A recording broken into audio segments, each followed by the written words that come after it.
સો ગીતાની આ અંતરયાત્રામાં આપ સૌનું સ્વાગત છે. ગીતા એક અંતરયાત્રા છે. ગીતા ખાલી વાંચીને મૂકી દીધી અથવા તો આજે આપણે ગીતાનું પારાયણ કર્યું, એક અધ્યાય વાંચ્યો અને પ્રસાદ વહેંચ્યો, એ બધું સારું છે, ખોટું નથી.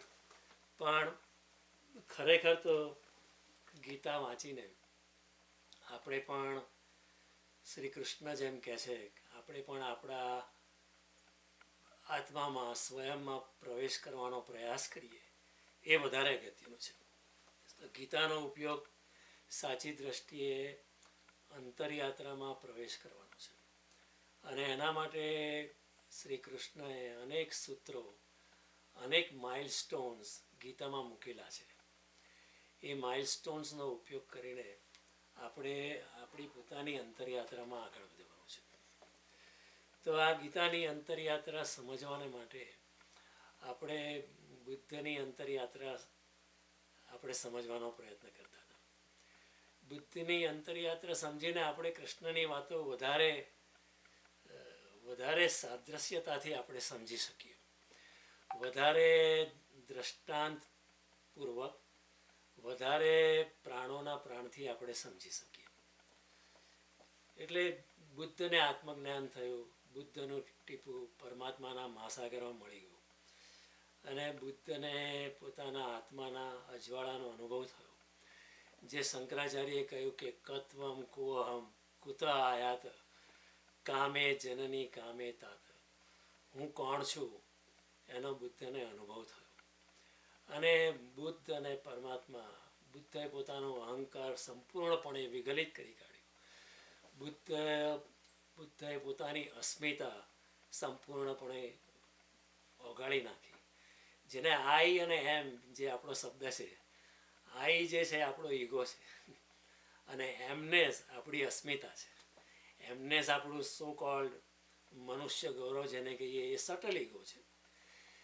એટલે બંને ઈગો, સ્થૂળ અને સૂક્ષ્મ, બંને ઈગોનું જ્યારે વિલીનીકરણ થઈ જાય, 100% વિલીનીકરણ થાય, ત્યારે પરમાત્મા આપણામાં પ્રવેશ કરે છે. એક રીતે પરમાત્મા આપણામાં પ્રવેશ કરે છે, એ ભાષા પણ ટેકનિકલી ખોટી છે.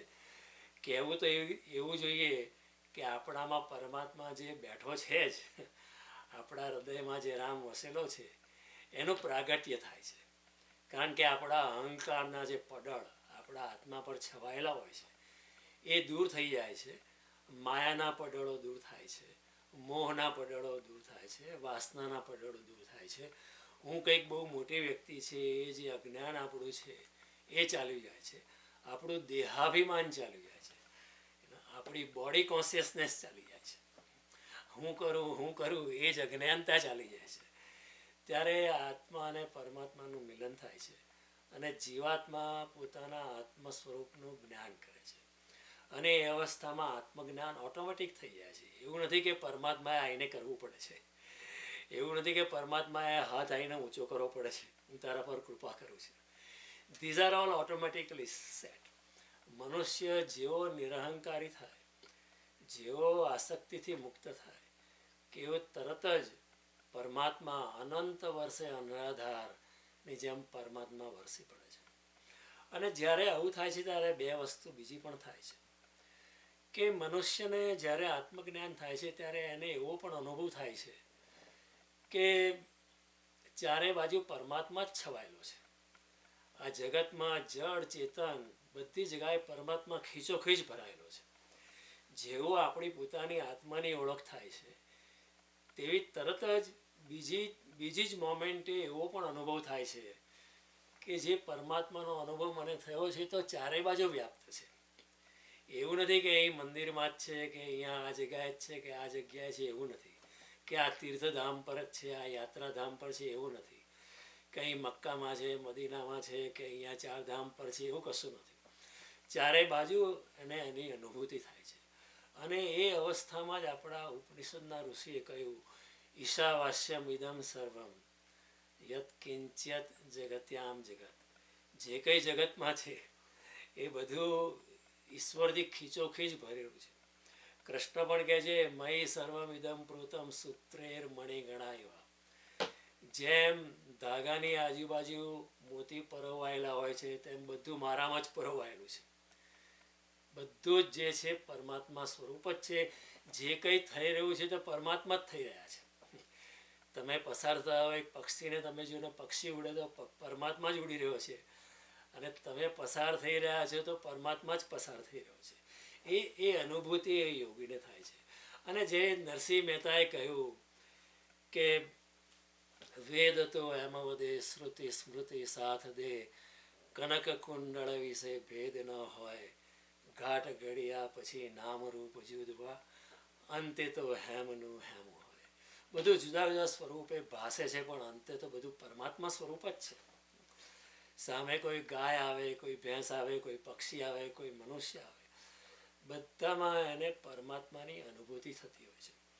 અને એ જ દ્રષ્ટિએ નરસિંહ મહેતાએ કહ્યું કે બ્રહ્મ લટકા કરે બ્રહ્મ પાસે.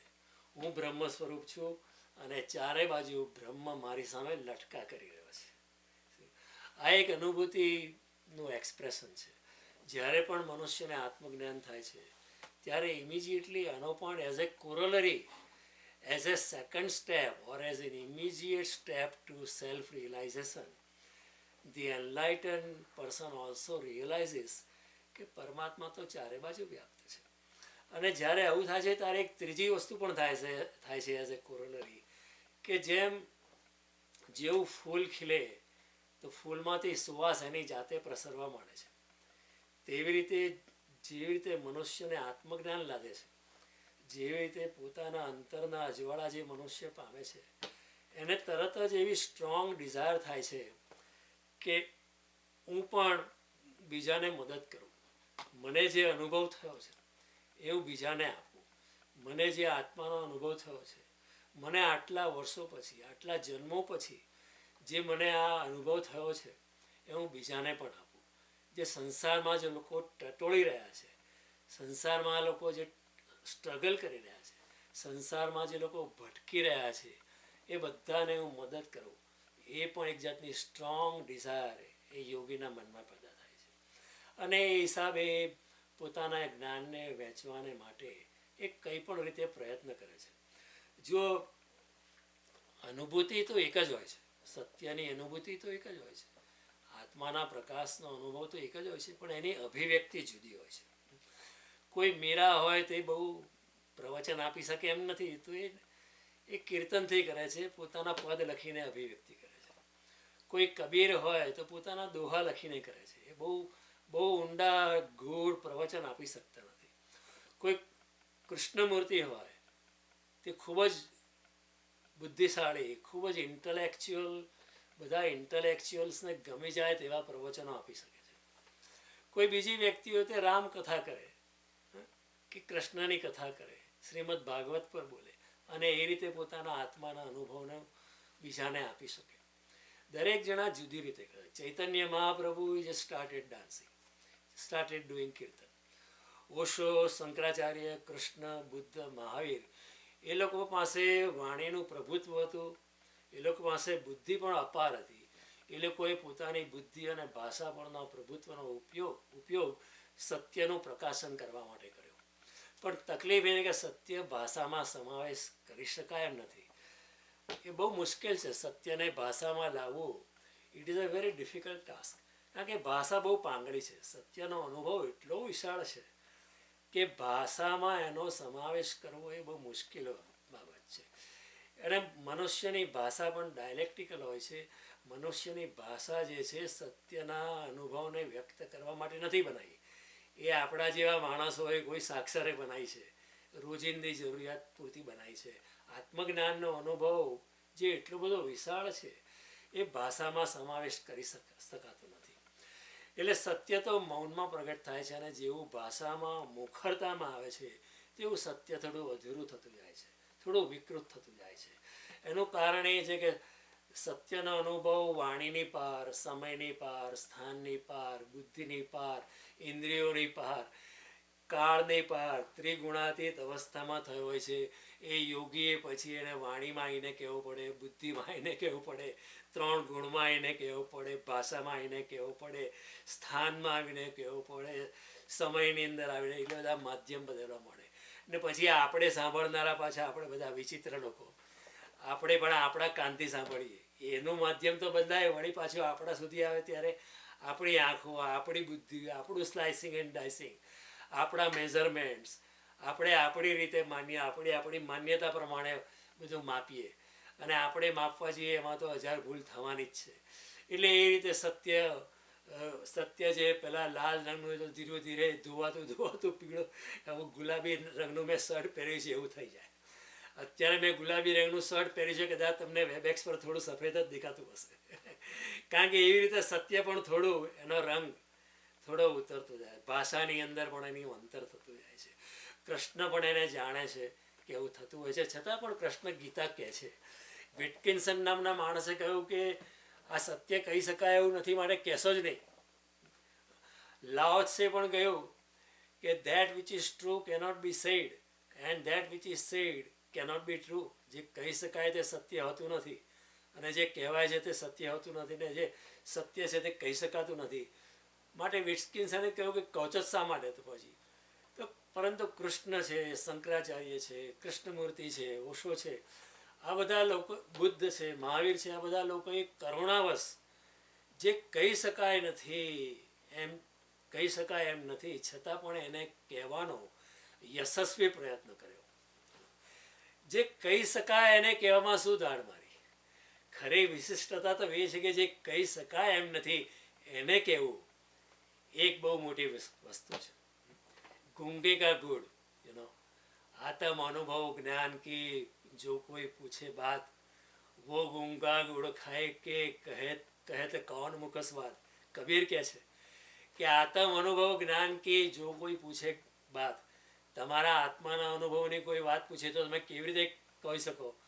જેવી રીતે કોઈ ગૂંગા માણસે, કોઈ બહેરા અને મૂંગા માણસે ગોળ ખાધો હોય, એને તમે પૂછો કેવો લાગ્યો, એ કેવી રીતે કહી શકે? એવી રીતે આત્મજ્ઞાની પણ પોતાના આત્મજ્ઞાનનો અનુભવ કેવી રીતે કહી શકે? ગૂંગે કેરી સૈન કો ગૂંગાઈ પહેચાન. એક આત્મજ્ઞાની વ્યક્તિનો અનુભવ એક આત્મજ્ઞાની વ્યક્તિ જ સમજી શકે, આપણા જેવા લોકો સમજી ન શકે. છતાં પણ કૃષ્ણ એટલા બધા કરુણાવાન છે, બુદ્ધ એટલા કરુણાવાન છે, મહાવીર એટલા કરુણાવાન છે, કૃષ્ણમૂર્તિ એટલા કરુણાવાન છે. આ લોકોએ જે કહી શકાતું નથી એને કહેવાનો એક યશસ્વી પ્રયાસ કર્યો. અને એ લોકો જાણે છે કે આ કહેવાની અંદર ગેરસમજ થવાની છે, લોકો પથરા મારવાના છે, લોકો અપમાન કરવાના છે, પણ એ જાણ્યા પછી પણ એ લોકોએ સાહસ કર્યું. અને ઘણીવાર એવા લોકોને આપણે ઝેર પણ આપ્યું. મીરાને ઝેર આપ્યું, સોક્રેટિસને ઝેર આપ્યું, ઓશોને ઝેર આપ્યું. કૃષ્ણને પણ 100 ગાળો દેનાર હતો, એવું નહોતો કે નહોતો. એટલે આ લોકોની કરુણા સામે માનવજાત જુલ્મ કરતી હોય છે. અર્જુન જેવો અર્જુન પણ આટલો કૃષ્ણનો મિત્ર છે. ભગવાન કહે છે સ એવાય મયા તેદ્ય યોગો પ્રોક્ત પુરાતન ભક્તો સી મેં સખાચિતિ રહસ્ય મેં ઉત્તમ. એ અર્જુન, આ યોગશાસ્ત્ર જે છે ગીતાનું, મેં પહેલાં આને કહેલું, ઈશ્વાકુને કહેલું, એણે આને કહ્યું, અને એને કહ્યું. એટલે હું પણ હવે કાળના વહેણમાં જરા લુપ્તપ્રાય થઈ ગયું. યોગો નષ્ટ પરમ તપા એવમ પરંપરા પ્રાપ્ત. એટલે ત્યારે હું તને આ જ્ઞાનને હું ફરીથી તાજું કરવા માટે તને કહું છું. ત્યારે અર્જુન પણ શંકા કરે છે કૃષ્ણ પર કે ઉભા રહો સાહેબ, આ ઈશ્વાકુ ને વિવસ્વાન મનુ એ તો કરોડો વર્ષો પહેલાં થઈ ગયા, તમે તો હમણાં જન્મ્યા છો, હું કેવી રીતે માનું?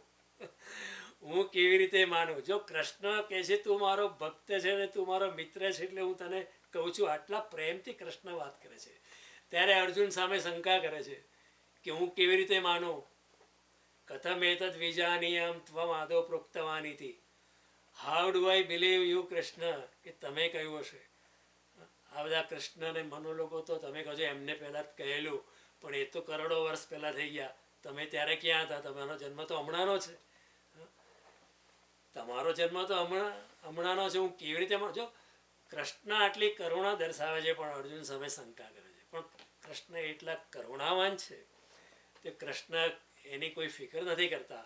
કૃષ્ણ એને એમ નથી કહેતું તું અશ્રદ્ધા કરે છે, જા નથી કહેતો તને ખાડામાં જા. આપણા જેવું તો એમ જ કે ચૂલામાં પણ. કૃષ્ણ એવું નથી કહેતા. આટલી બધી શંકાશીલ નજરે અર્જુન જુએ છે. કૃષ્ણ આટલા પ્રેમથી વાત કરે છે, તું ભક્ત છે, મિત્ર છે. જેમ કોઈ માં એના છોકરાને કે તું મારો બેટો છે, હું તારા હિતમાં વાત કરું છું. પણ બેટો સામે માની સામે ગમે તેમ બોલે એની જેમ. એટલે પણ આ એક નોર્મલી એવું થતું આવ્યું છે, થાય છે અને થશે. અને કૃષ્ણ એને બહુ વ્યવસ્થિત રીતે ગીતામાં કહે છે, અવજાનંતી મામ મૂઢા માનુષીમ તનુમાશ્રિત પરમ ભાવમાં જાનંતો મમ ભૂત મહેશ્વર.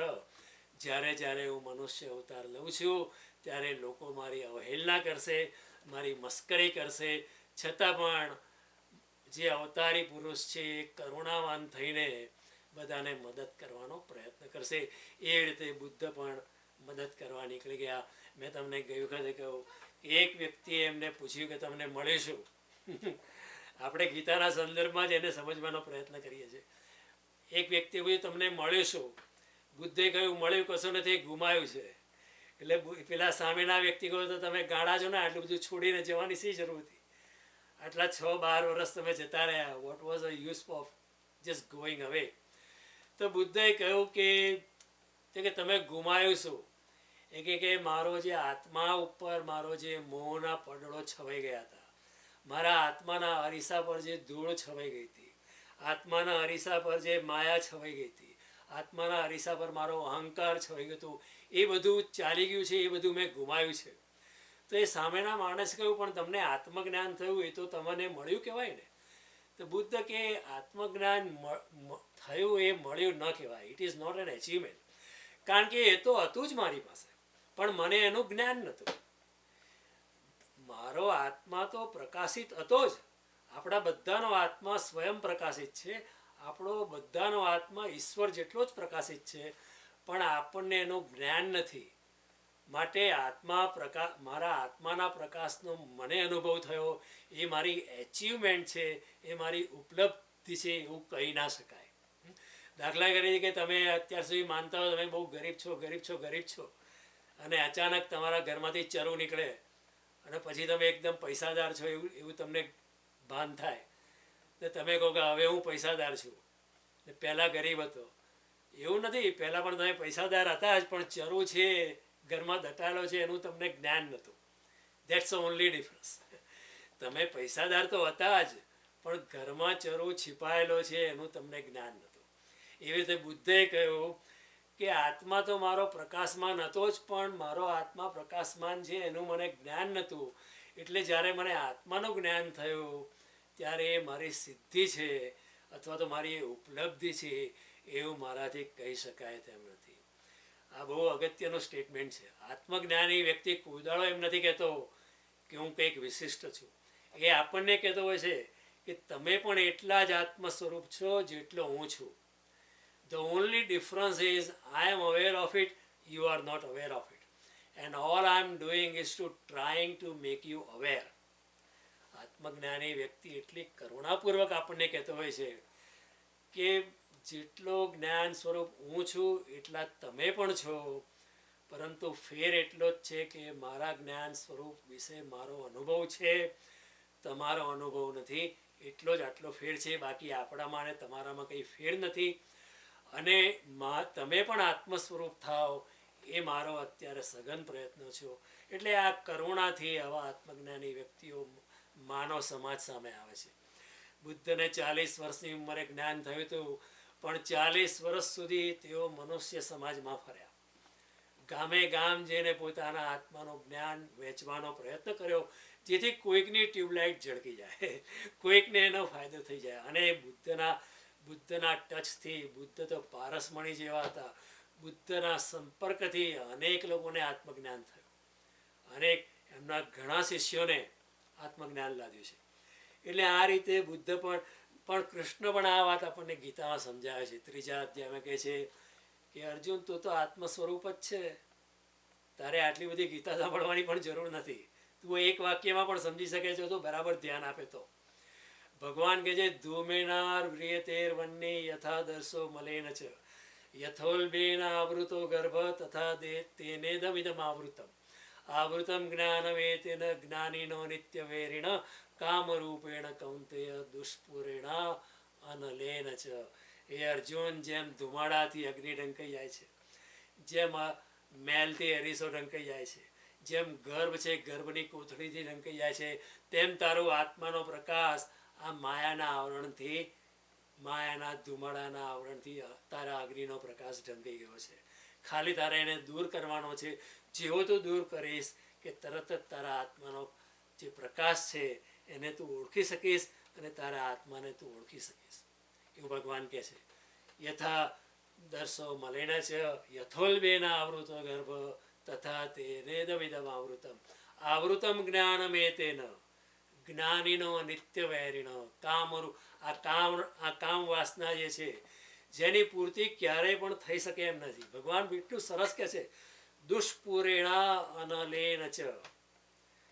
કામ વાસનાની પૂર્તિ દુષ્પુર છે. કોઈ પણ વાસના હોય જગતમાં, સ્ત્રીની માટે વાસના હોય કે પુરુષ માટે વાસના હોય, ધનની વાસના હોય કે વૈભવની વાસના હોય, માનની વાસના હોય, કોઈ પણ વાસનાની પૂર્તિ સંભવ નથી. ભગવાન કહે છે દુષ્પુરેણા અનલેન ચ. ભભકતા અગ્નિ જેવું છે. જેટલું નાખવું ઓછું પડશે. એ બધું સળગી જશે પણ તોય અગ્નિ ભભકતો જ રહેશે. ભગવાન વાક્યનો પ્રયોગ પણ કેટલો સરસ કરે છે. દુષ્પુરેણા અનલેન ચ. ગમે તેટલી સુંદર સ્ત્રી કે સુંદર પુરુષ તમારી પાસે હશે પણ તમારી વાસના જે છે અતૃપ્ત જ રહેશે. ભગવાન કહે છે કેમ? કારણ કે તમારું આ જે આવૃતમ જ્ઞાનમેતેન આ જે માયા મોહ તમારા આત્મ સ્વરૂપને ઢાંકી દે છે. ભગવાન કહે છે ઇન્દ્રિયાણી મનોબુદ્ધિ અસ્ય અધિષ્ઠાનમ ઉચ્યતે એતેર વિમુયત્યેસ જ્ઞાનમ આવૃત્ય દેહિનો. ઇન્દ્રિયો, મન અને બુદ્ધિને આ મોહ ને માયા જકડી લે છે.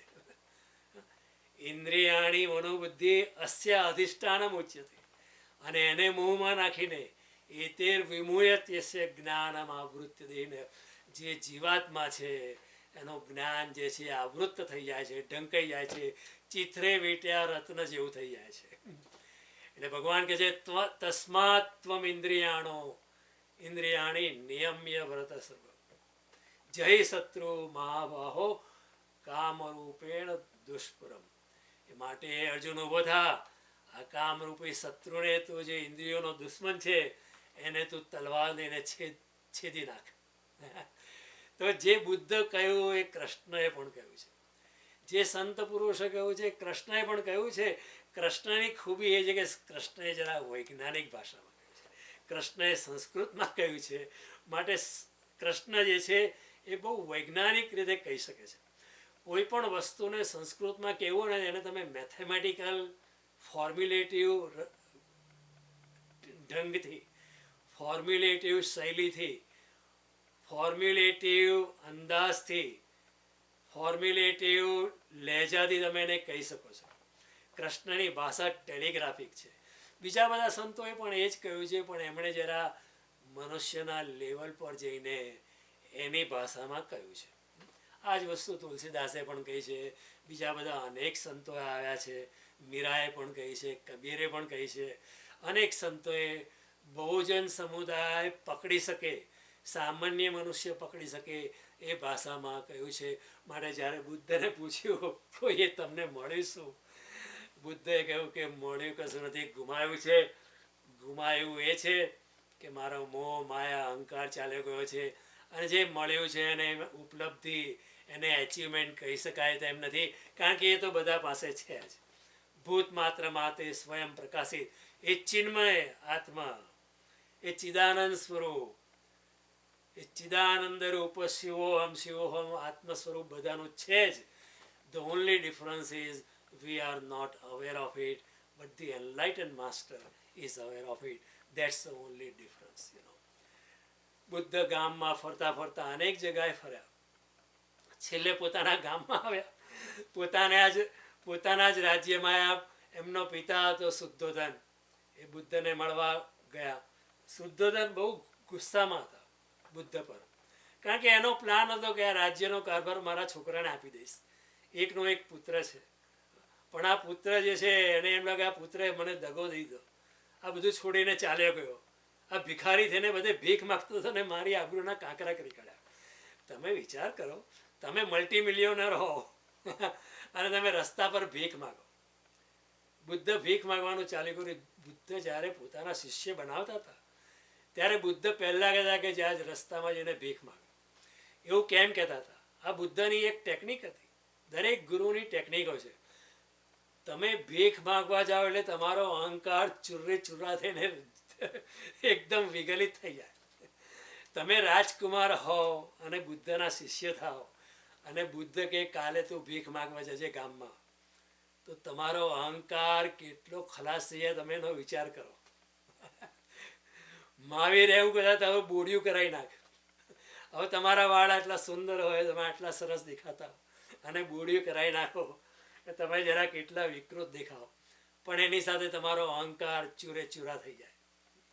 એટલે બુદ્ધે ભીખ માગતા હતા. શુદ્ધોધનને ગમતું નહોતું કે આ મારો છોકરો, હું આટલો ચક્રવર્તી રાજા, મારો છોકરો ભીખ માગે છે. He was very angry. ત્યારે એણે બુદ્ધને કહ્યું, શુદ્ધોધને, કે જો હજુ પણ જરા તારી શાન ઠેકાણે કર, આ બધા ધતિંગ છોડ, આ સંન્યાસના વસ્ત્રો છોડ, આ મને ગમતું નથી. હું તને હજુ પણ માફ કરી દઉં. તું આખરે મારો પુત્ર છે, હું તને માફ કરવા, હું તારો પિતા છું ને તું મારો પુત્ર છે, હું તને ખરેખર માફ કરી દઉં. ત્યારે બુદ્ધ કહે કોઈ કોઈનો પિતા નથી, કોઈ કોઈનો પુત્ર નથી. ત્યારે પિતાને તો વધારે ગુસ્સો આવ્યો. જો બુદ્ધની જે વાણી છે, કોઈ કોઈનો પિતા નથી, કોઈ કોઈનો પુત્ર નથી, કોઈ કોઈનો સંબંધી નથી, બધા આત્મ સ્વરૂપ છે. એ વાત આપણા શંકરાચાર્ય પણ કહી છે. આપણા શંકરાચાર્ય પણ શું કહ્યું કે નમે મૃત્યુ શંકા નમે જાતિ ભેદ, નમે મૃત્યુ શંકા નમે જાતિ ભેદ, પિતા નૈવ મે નૈવ માતા ન જન્મ. મને કોઈ પિતા નથી, મને કોઈ માતા નથી, ન બંધુર ન મિત્ર ગુરુર નૈવ શિષ્ય, ચિદાનંદ રૂપ શિવોહમ શિવોહમ. બુદ્ધની વાણીમાં શંકરાચાર્ય પણ છે. ઘણા લોકો એવી ખોટી વાત પ્રચલિત કરે છે કે જ્યારે શંકરાચાર્ય આવ્યા ત્યારે બુદ્ધને ભારતની બહાર તગેડી મૂક્યા. એ વાત ખોટી છે. શા માટે શંકરાચાર્ય પોતાનો સમય બગાડે? એક આત્મજ્ઞાની વ્યક્તિ બીજા આત્મજ્ઞાની વ્યક્તિને હિન્દુસ્તાનની બહાર કરવામાં શા માટે પોતાનો સમય વેડફે? આત્મજ્ઞાની વ્યક્તિને આવા રાજકારણમાં કોઈ રસ જ નથી હોતો. એ તો કેવળ પોતાનું અજ્ઞાન શુદ્ધ સ્વરૂપે બીજાને આપવા માગે છે. એમને બુદ્ધ વિશે, શંકરાચાર્યને બુદ્ધ ઉપર કોઈ ગુસ્સો કશો નથી. બુદ્ધે એ જ વાત કહી અહીંયા જ્યારે પિતા જોડે વાત કરી, કોનો પુત્ર, હું તમારો પુત્ર નથી, નથી તમે મારા પિતા. એક ચાર રસ્તા પરથી આપણે પસાર થતા હતા. એક રસ્તા પર હું હતો, એક રસ્તા પર તમે હતા. તમે પિતાની ભૂમિકા ભજવીને મેં પુત્રની ભૂમિકા ભજવી. એ જ અહીંયા સાંયોગિકપણે આપણે ભેગા થઈ ગયા છે. આજે જગતના સંબંધો છે. આપણે કોઈકના પતિ હોઈએ, પત્ની હોઈએ, પુત્ર હોઈએ, મિત્ર હોઈએ, આ હોઈએ, તે હોઈએ, બધા સંબંધો અહીંયા ખાલી સંસારના જ છે. સંસારમાં આવશ્યક હોઈ શકે છે, સંસારમાં એનું મૂલ્ય હોઈ શકે, પણ અંતસ જગતમાં એનું કોઈ મૂલ્ય નથી. આ સંબંધોની વાદળીઓની વચ્ચે આપણું આત્મ સ્વરૂપ વધારે વાર ઢંકાઈ ના જાય એની કાળજી રાખવી જોઈએ. इन संबंधों की बदलियों में तुम्हारे आत्मा का सूरज कहीं ज्यादा देर ढक ना जाए उसका ख्याल रखना चाहिए. These are the words of Osho. And this is what he said when he was speaking on Shankaracharya's Bhaj Govindam. Again, we are connecting to Shankaracharya through Buddha as well as through Osho.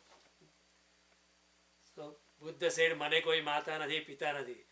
Shankaracharya કહે છે નમે મૃત્યુ શંકા નમે જાતિ ભેદ, પિતા નૈવ મે નૈવ માતા ન જન્મ, ન બંધુર ન મિત્ર ગુરુર નૈવ શિષ્ય, ચિદાનંદ રૂપ શિવોહમ. હું તો અશુદ્ધ આત્મ સ્વરૂપ છું.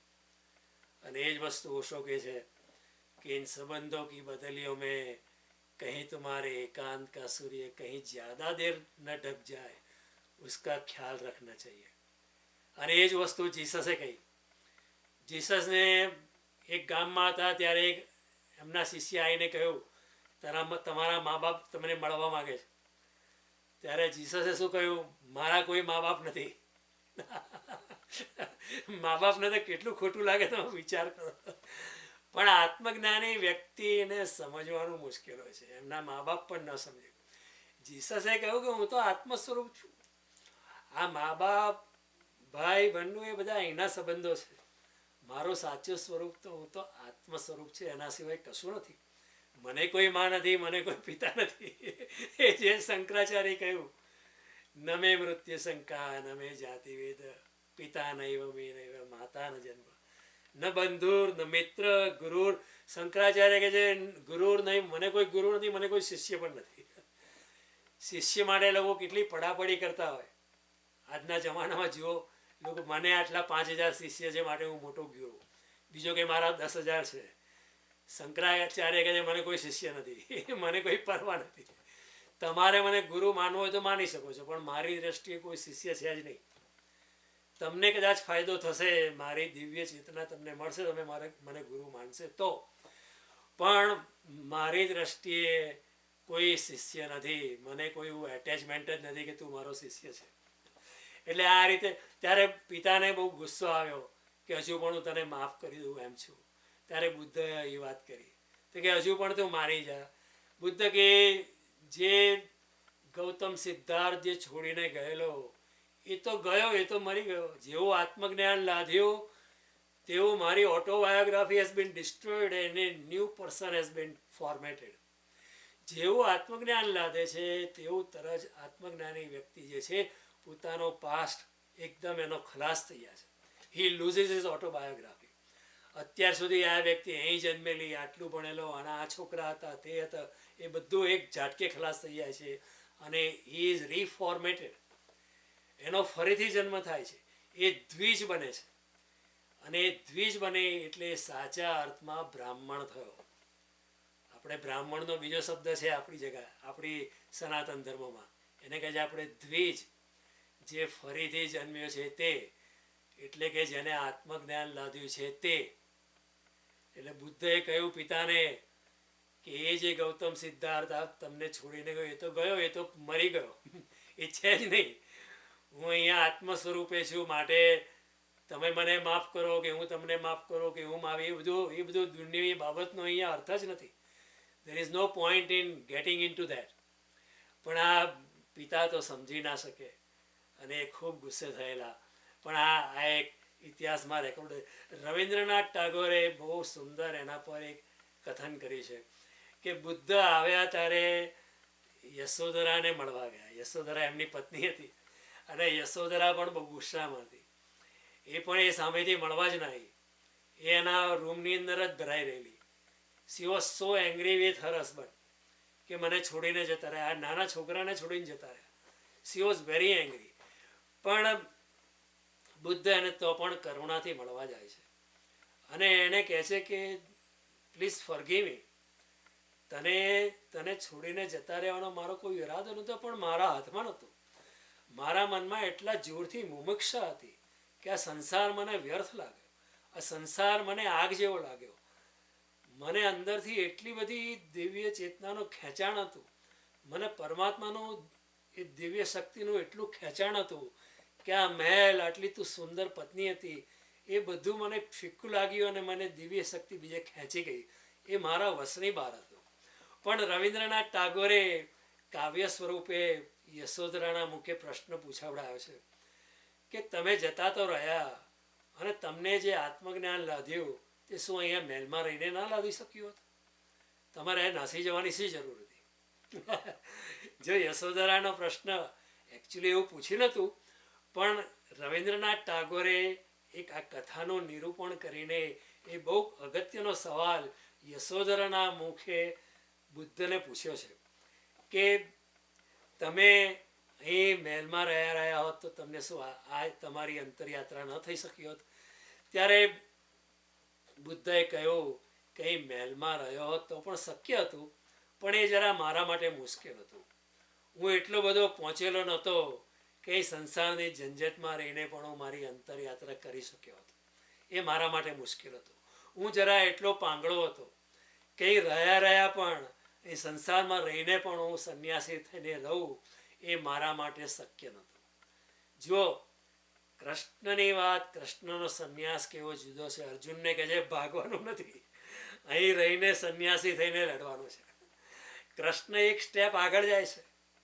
અર્જુનને નાસી જવું છે, અર્જુનને યુદ્ધ છોડીને નાસી જવું છે. પણ કૃષ્ણ કહે છે કે સુખ દુઃખે સમય કૃત્વા લાભા લાભો જયા જયો તતો યુદ્ધાય જીવસ્વ નૈવમ પાપમ વાપ્સ્યસી.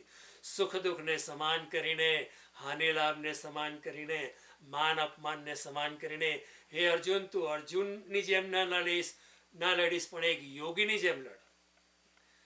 અર્જુનની જેમ નથી લડવાનું, એક તું યોગી બનીને લડ અને અહીંથી ભાગવાનું નથી. તો કૃષ્ણનો જે સંન્યાસ છે એ સંસારમાં રહીને સંન્યાસી રહેવાનું છે. એ વધારે મુશ્કેલી છે. સંસાર છોડીને જતા રહેવું એ જરા એવું થોડી સસ્તી સી વાત છે. એમાં શું મોટી ધાડ મારી તમે? સંસારમાં રહીને આપણે જો સંન્યાસી રહી શકીએ, કારણ કે આપણે સંન્યાસી સંસારમાં રહીને રહીશું તો લોકો આપણને ગાળો દેશે, આપણને પિંચ કરશે. આપણી આધ્યાત્મિક યાત્રામાં બહુ ચેલેન્જીસ આવશે અને એ ચેલેન્જીસમાંથી જો આપણે બહાર નીકળીએ તો જ આપણે સાચા સંન્યાસી થઈ શકીએ. એટલે બુદ્ધએ પોતે કહ્યું કે જો હું ન ગયો તો પણ થઈ શક્યો હોત, પણ કદાચ મારામાં એટલી હિંમત નથી કે સંસારમાં રહીને પણ હું આ સાધના ચાલુ રાખું. પણ કૃષ્ણનો જે સંન્યાસ છે, કૃષ્ણનો નિયો સંન્યાસ છે.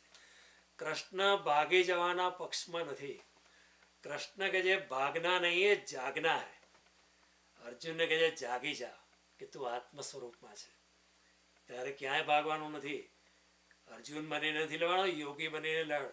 તસ્માદ યોગી ભવાર્જુન તપસ્વીભ્યો અધિકો યોગી જ્ઞાનેભ્યો ભી મતોધિક કર્મેભ્યોશ્ચ અધિકો યોગી તસ્માદ યોગી ભવાર્જુન. જો ગીતાની અંદર કૃષ્ણ એમ કહે છે કે અર્જુન તું યોગી બન, યોગી બનીને લડ. અર્જુન બનીને લડવામાં શું છે?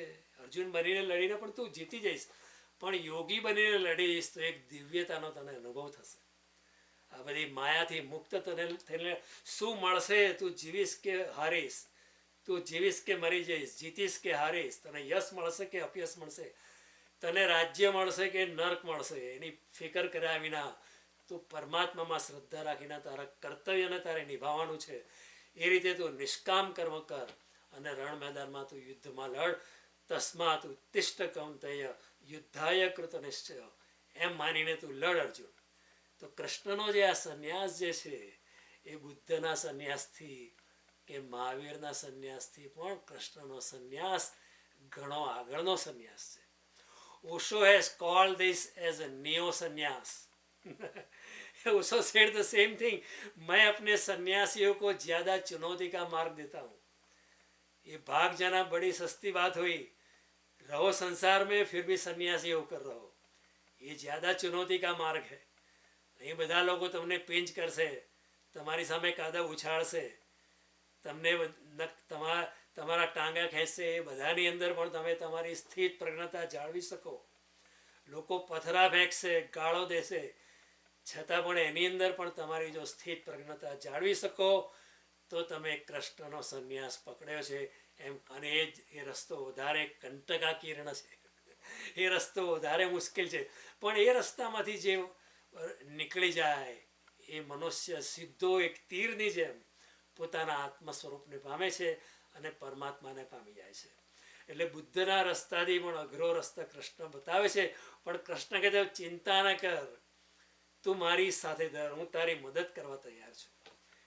દદામી બુદ્ધિ યોગમ તમ યેન મામ ઉપયાન્તિ તે. તું મારા રસ્તે એક ડગલું તો ચાલ, હું 100 ડગલા તારી આગળ ચાલીશ. હું તને મદદ કરવા તૈયાર છું. ભગવાન કહે છે સુસુખમ કરતુમ અવ્યયમ. આ અવ્યય યોગ જો તે હું કહું છું તે કરવાનો બહુ સરળ છે. બસ તું મારામાં લેપાયમાન થઈ જાય. બધી જગતની ચિંતા છોડ. સર્વધર્માન પરિત્યજ્ય મામેકમ શરણમ વ્રજ. વજ્રભ્રજ અહમ ત્વામ સર્વ પાપેભ્યો મોક્ષ ઈચ્છામિ માસુ. અર્જુન, ચિંતા ના કરીશ, મારી આંગળી પકડીને. આટલી બધી અવધારણા, આટલું બધું આશ્વાસન જગતમાં કોઈ જગ્યાએ કોઈ ગુરુએ એના શિષ્યને આપી નથી જેટલું કૃષ્ણ અર્જુનને આપે છે. આટલી બધી ગેરંટીઝ, આટલા બધા આશ્વાસનો, આટલા બધા એસ્યોરન્સીસ જગતના કોઈ શાસ્ત્રમાં લખેલા નથી જેટલા કૃષ્ણએ લેખિત આપ્યા છે ભગવદ્ ગીતામાં. એ આપણા માટે બહુ ખજાનો છોડીને ગયા છે. એટલે એ રીતે યશોધરા જોડે વાર્તાલાપ રવિન્દ્રનાથ ટાગોરે એને કાવ્ય સ્વરૂપ એની રચના કરી છે. કૃષ્ણનો સંન્યાસ એ બહુ મોટો સંન્યાસ છે. ભાગી જવું તો બહુ સસ્તી વાત છે. બુદ્ધ એટલા બધા આત્મ સ્વરૂપ હતા, આત્મામાં જ રહેતા હતા. એટલે ઘણીવાર પોતાના શરીરની કાળજી નહોતા રાખતા. એમને જે વ્યક્તિ આત્મ સ્વરૂપ હોય છે એ ઘણીવાર જમવાનું પણ ભૂલી જાય છે, કારણ કે એમનું ચિત્ત તો પોતાના આત્મામાં જ હોય છે. મેં તમને કહ્યું, એ લોકો વૈદેહી સ્વરૂપે રહેતા હોય છે. દેહમાં છે છતાં પણ દેહમાં નથી.